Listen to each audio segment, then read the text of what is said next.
Now request Mr. Amitabh Ranjan, Registrar, Indian Institute of Public Administration, Government of India.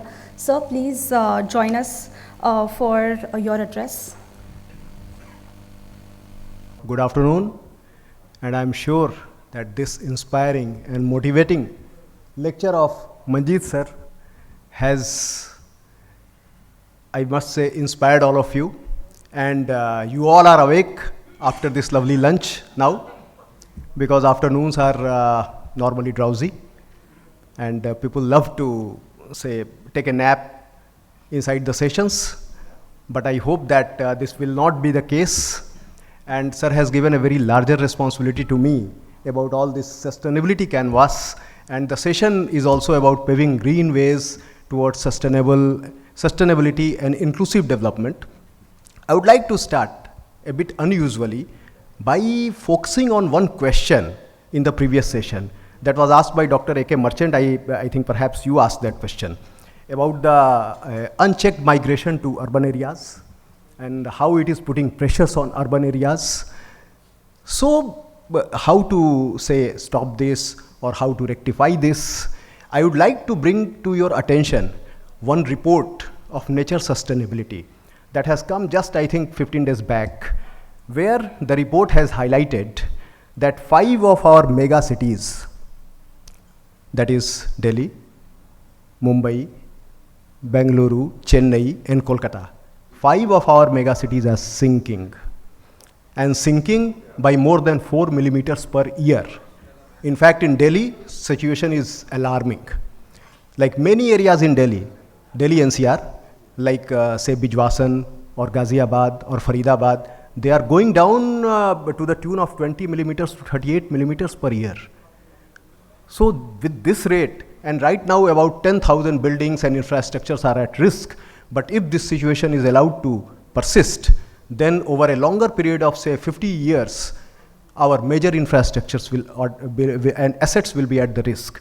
All the metros, roads, bridges, apartments, everything will be at risk, will develop cracks, will go down, and all these things. This situation is really alarming. So this is one case. Then there was one report some 5 months back in one very prestigious peer-reviewed journal, that is Geophysical Research Letters.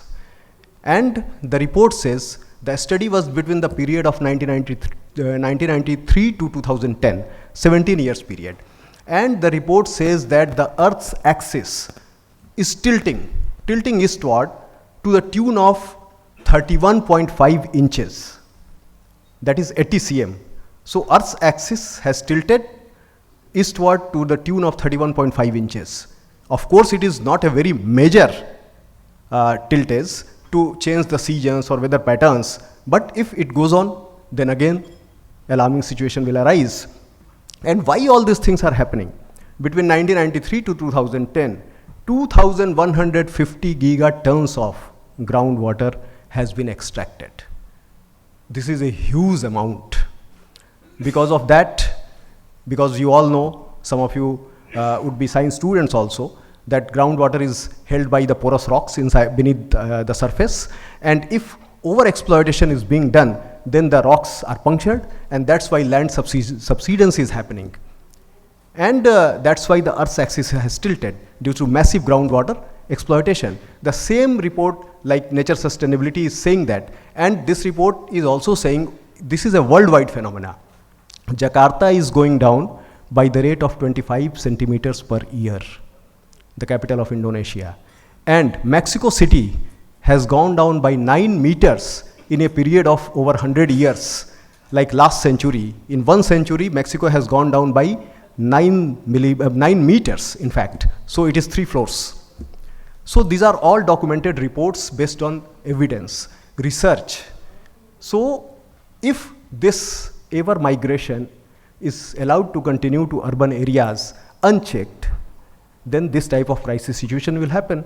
Over-exploitation of groundwater, then new construction of apartments, weight of steel, concrete, each and everything is contributing to all this land subsidence. So my take is, like this conference is also being held, this conclave, and PSD CCI is doing so much, but this conclave has been focused more towards, say, urban areas, municipal corporation, urban areas.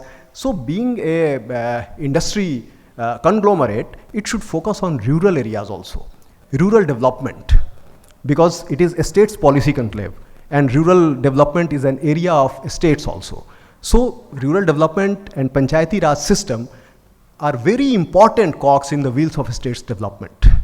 And when we talk about that, rural development, Panchayati Raj, so PSD CCI should think of going towards the village areas also, because when the Ambassador Manjeet sir was talking about the growth rate, like 7%, 8% and all these things. So this growth rate, or like the surprising growth rate in Q2 of 8.2% is not happening due to urban development alone, because it is the tier 2, tier 3 cities, the panchayat and local bodies, all are fueling this growth. This GST Bachat Utsav that has happened, GST reforms, rate cuts or tax cuts, all these are fueling a consumption wave. And this consumption wave is affecting the tier 2, tier 3 cities, the village areas, local areas, all these things. And we have some great stories as far as panchayats are concerned. Like there is, in Panchayati Raj system, there is a concept of own source revenue, OSR.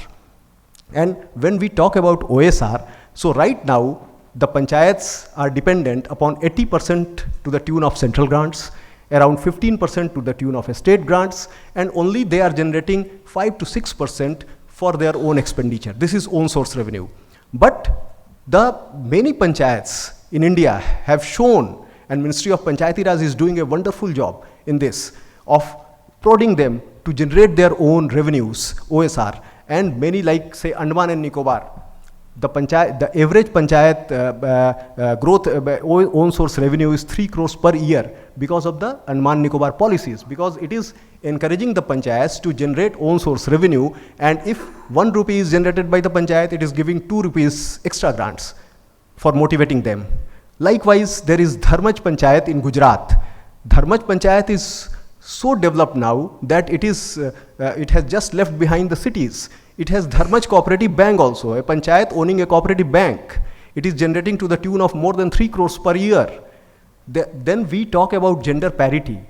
Now, the terms like women empowerment or women emancipation are the terms of a bygone era. Now, women-led development is the term of new age. And panchayats are showing in that. Like there is Soda Gram Panchayat in Rajasthan, where Chhavi Rajawat is the Pradhan. And Chhavi Rajawat has just turned the panchayat into a dreamland. All the internet connectivity, e-governance, each and everything, meetings. Likewise, there is, say, Mukundpur Patna Gram Panchayat in Odisha, where there is one woman Sarpanch, Annapurna Dehuri is there. And earlier, before like 15-20 years back, that panchayat was generating revenue to the tune of only 1 lakh rupees per year. But when she took over, there is Ma Tarni Devi temple there. And that was in dilapidated stage. She renovated the whole temple. She created restrooms around the temple, washrooms, toilets, shops, and just on a nominal charge, like shop vendors are giving only rupees 30 per day to the panchayat. But due to these measures, now the revenue collection has gone up to 45 lakhs per year, own source revenue, in Mukundpur Patna Gram Panchayat. So all these things are fueling the growth story of India. So my take is that why we are focusing so much on how to create urban housing, how to accommodate migrant flow in the urban areas, to put all the pressures on urban areas. Why can't we create similar facilities in rural areas, in villages? In West, like USA or UK, the villages are as good as cities. So that's why people do not migrate to city areas, because they have all the development, all the focus areas there. In fact, Government of India has a very good scheme in this sector, that is VVP, Vibrant Villages Program. This scheme has been implemented inside, Manjeet sir would be knowing about that, implemented on all the border areas bordering China and Pakistan and Myanmar, all the states. And this VVP scheme is based on saturation scheme of Government of India. Like gone are the days when trickle-down development was there. Now the focus of government is saturation, waterfall approach. If a village is needing 1 hospital, give it 2 hospitals. If a village is needing 10 teachers, give them 20 teachers. Or give them all the facilities. When Kargil happened in 1999, so it was not the urban areas or anyone else or police who alerted Indian Army. It were the villagers who alerted that there is Bakrwals, that there is some suspicious movement going on by the Pakistan army on the border near Kargil. So then we came to know about the incursion. So that's why border villages are our first line of defense. If something happens, they will alert us.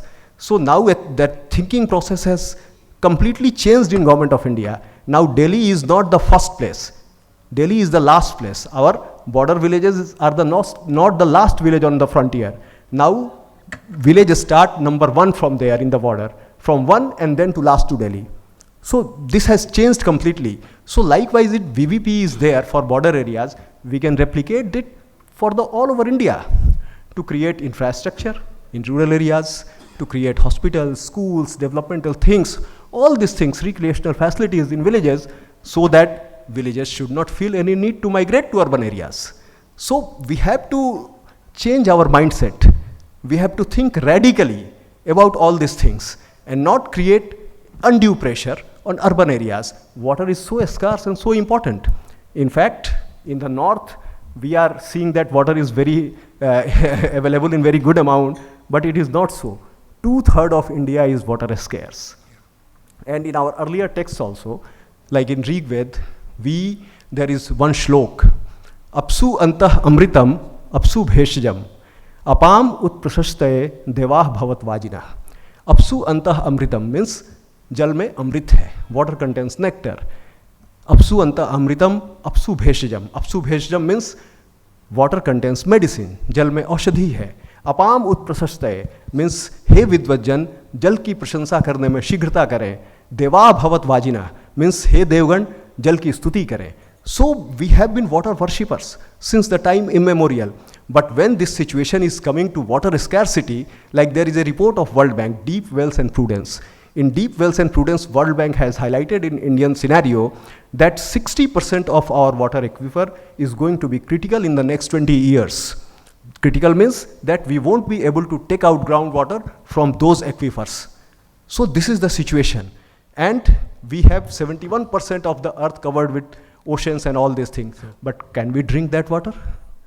No, even ocean cannot drink its own water, because it is said that, I would like to share with you, that मैंने अपनी खुश्क आँखों से लहू छलका दिया, मैंने अपनी खुश्क आँखों से लहू छलका दिया, एक समंदर कह रहा था मुझको पानी चाहिए, एक समंदर कह रहा था मुझको पानी चाहिए, because an ocean also cannot drink its own water.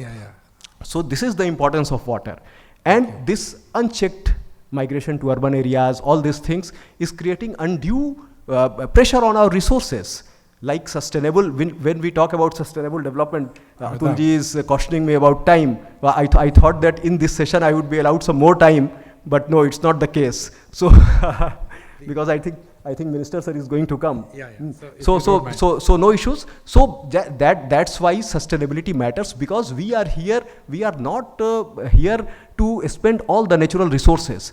We are here as custodians of the natural resources, and those natural resources are for our offsprings also, for future generations also. So that's why we have to be very careful, and that is sustainable development if we take care of our natural resources. And this green revolution in India, solar energy, wind energy, what I was highlighting in the opening session also, is fueling this sustainable development growth.